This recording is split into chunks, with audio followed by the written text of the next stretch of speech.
Water sports के हवाले से भी, क्योंकि वाटर ट्रांसपोर्ट वादी कश्मीर के अंदर वाटर स्पोर्ट्स तो अलग अपनी जगह, लेकिन श्रीनगर के अंदर इस बार गर्मियों के सीज़न में एक अच्छी खबर सयाहों के लिए भी, मकामी लोगों के लिए भी, कि श्रीनगर के अंदर तकरीबन ये जो 60-70 बरसों का एक इंतज़ार था वो ख़त्म उस वक्त होगा जब इशफाक वाटर ट्रांसपोर्ट का आगाज़ हुकाम की जानिब से करने का प्लान तरतीब दे दिया गया है।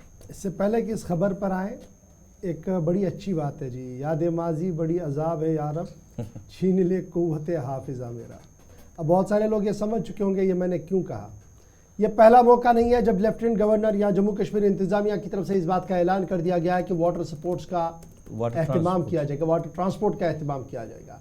खन्नेबल से खादिनियार चलाने की बात साबिक गवर्नर के दौर में हुई थी, यानी 2019 से पहले वाली बात हम बता रहे हैं। टेंडर्स भी किए गए और कई जगह पर काम भी किया गया।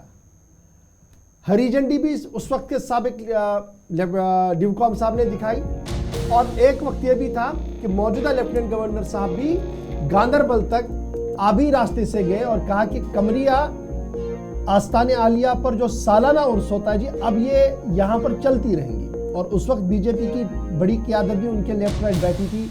जश्न का समा था और अब्दुल रशीद हाफिज साहब, फराज साहब और दीगर लोगों को गाने पे भी बुलाया गया था। जश्न का समा था। लेकिन आज जब हम खबर बता रहे हैं अपने व्यूवर्स को, वो ये है कि 77 साल का इंतज़ार ख़त्म होगा। रूप बताएंगे 77 साल का इंतज़ार अब कैसे ख़त्म होगा? बिल्कुल इशफाक, 77 साल का इंतज़ार ख़त्म नहीं हुआ, पहले भी इनिशिएटिव लिया गया। हालांकि दरिया जाहलिम के अंदर कुछ देर के लिए ये जो वाटर ट्रांसपोर्ट है ये चला भी है। न्यूजीलैंड से गालिबन जो हाउस बोट्स है वो लाए गए थे, जिनकी जो कीमत है वो करोड़ों में थी।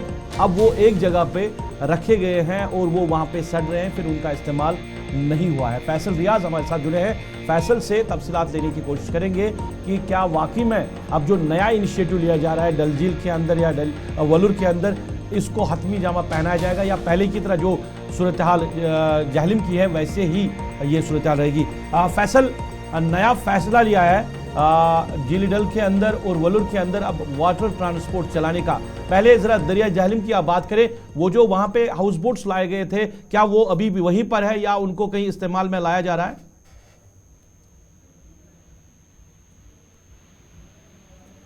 फैसल, आवाज आ रही है आपको?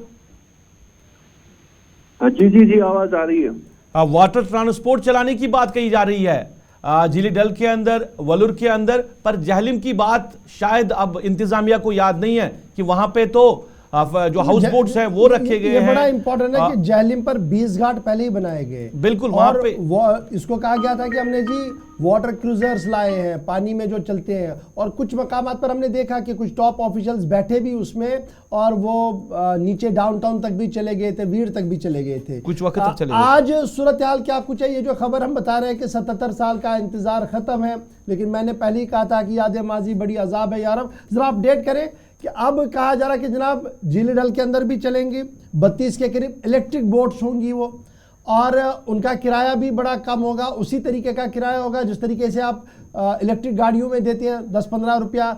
एक तरफ से हाउस बोट्स चल रहे हैं जहां पर किराया टूरिज्म डिपार्टमेंट ने तयन किया, दूसरी तरफ से इन्हीं जगहों पर अब आप इलेक्ट्रिक बोट चला रहे हैं। तो क्या टकराव की सूरत हाल उभरती हुई सामने आ रही है? एक तो मामला ये है, दूसरा कि प्लान क्या है? क्या टेंडरिंग प्रोसेस से ऊपर आए हैं या अभी टेंडरिंग प्रोसेस पर ही है?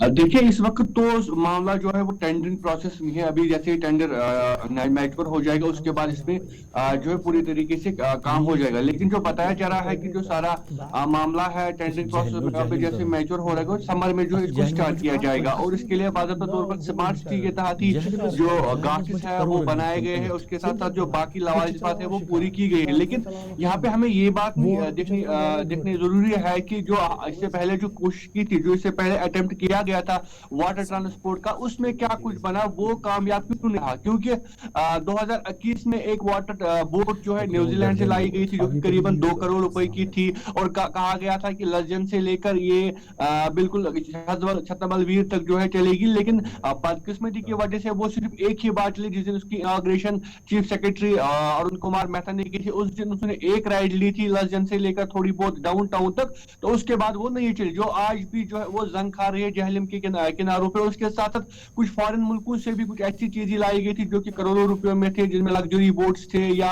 रेस्क्यू बोट्स वो लाए गए थे, लेकिन उनसे कोई काम नहीं लेगा। लेकिन अब वो प्रोजेक्ट जो है JKTDC ने हाथ में लिया था, लेकिन अब ये जो है प्रोजेक्ट है स्मार्ट ने लिया है। इन्होंने 20 घाट बनाए हैं डाउनटाउन में, और कोशिश उनकी यही है कि जो पुराना यहाँ पे वाटर ट्रांसपोर्ट था, और कोशिश है कि जो ट्रैफिक कंजेशन है उससे आम लोगों को बचाया जा सके और उनको एक ईज ट्रांसपोर्ट दे सके ताकि वो अपनी डेस्टिनेशन तक पहुंच सके। लेकिन यहाँ पर एक और ऐसा कंसर्न है कि जिस तरीके से आपने कहा कि इन दोनों वाटर बॉडीज में, चाहे वो जहलम की बात हो या डल की बात हो, इसमें और भी ऐसे एसेट्स है टूरिज्म के जिनके तहफ्फुज की जरूरत है। और आपको मैं ये भी बता दूं कि हाउस बोट मालिकान जो है वो इस चीज के खिलाफ है। वो कहते हैं कि जो अगर ई बोट जहलम में चलती है या अगर ई बोट डल में चलती है, तो कहीं ना कहीं ये देखने वाली बात होगी जो इन ई बोट से जो लहरें पैदा होगी, क्या वो पुराने हाउस बोट बर्दाश्त कर सकेंगी।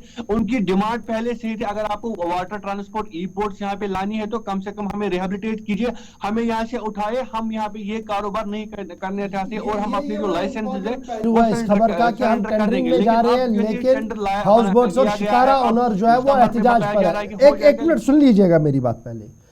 आज के ज़माने में हमारी दूसरी परेशानी ये है कि डिविजनल कमिश्नर साहब के दफ्तर के सामने से जो नहर जाती है, जो पानी का बहाव है, वो तो समर में होता ही नहीं है। एक सवाल ये भी है। दूसरा, जहलम की सूरत हाल क्या है वो सबके सामने है। तो कैसे ये वाटर ट्रांसपोर्ट चलाने का बड़ा मंसूबा हाथ में लिया जा रहा है? क्या ये पैसे ज़ाय करने के बराबर तो नहीं है? एक ये सवाल तो पूछा जा सकता है ना आज एडमिनिस्ट्रेशन से। देखिए, बिल्कुल आपका जो सवाल है वो बिल्कुल सही है, क्योंकि जब हम पहले अटेम्प्ट की तरफ देखते हैं तो उसका भी तो कोई रीजन सरकार ने नहीं दिया था कि क्यों हम ये नहीं चला पाए, जबकि करोड़ों रुपयों की बोट्स लाई गई थी, और वो भी यहाँ नेशनल लेवल की बोट्स नहीं बल्कि इंटरनेशनल लेवल की बोट्स थी। न्यूजीलैंड हो, दुबई हो, ताइवान हो, या उसके साथ साथ US हो, इन मुल्कों से जो है वो बोट्स लाई गई थे, और जो डॉक्स थे वो भी ताइवान से लाए गए थे ताकि एक अच्छा सा लुक बन सके, टूरिज्म को बूस्ट मिल सके। लेकिन अभी तक इस सवाल का भी जवाब नहीं मिला है कि क्या वजह रही, अगर वो पैसेंजर बोट लाई गई थी, न्यूजीलैंड से लाई गई थी, तो वो आखिरकार क्यों नहीं चली, क्यों लोगों को उससे फायदा नहीं मिला। लेकिन अब देखने वाली बात है कि हमने इससे पहले कमिश्नर जो SMC के थे उनसे पूछा था कि एक अटेम्प्ट फेल हुआ है तो किस तरीके से आप ये दूसरे चलाएंगे, तो उन्होंने कहा था कि हमारी कोशिश है कि हम ये स्मार्ट सिटी के तहत हो रहा है, हमने गार्ड्स बनाए हैं, हम जहलम को नजर बना रहे हैं, तो हम पूरी तरीके से इसको चलाएंगे। लेकिन अब कंसर्न यही है कि जो पुराना है वो क्यों फेल हुआ, और जो हाउस बोट्स है उनके साथ किस तरीके की बात की जा सकती है, क्योंकि उनका क्लियर। बहुत शुक्रिया फैसल रियाज हमारे साथ ज्वाइन करने के लिए। बड़ा इंपॉर्टेंट ये है, बिल्कुल बड़ा इंपॉर्टेंट ये है, जहां एक तरफ से हम टेंडरिंग प्रोसेस के ऊपर चल रहे हैं कि हमने एक और निज़ाम को मुतारिफ कराना है, ट्रांसपोर्ट को चलाना है, लोगों को खनबल से खादिनियार तक लाना है।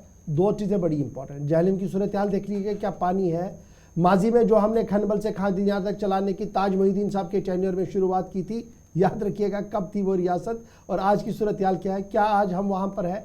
और दूसरी बड़ी बात कि शिकारा ऑनर्स क्या इस पूरे मंसूबे पर आपके साथ है, एक बड़ा सवाल है।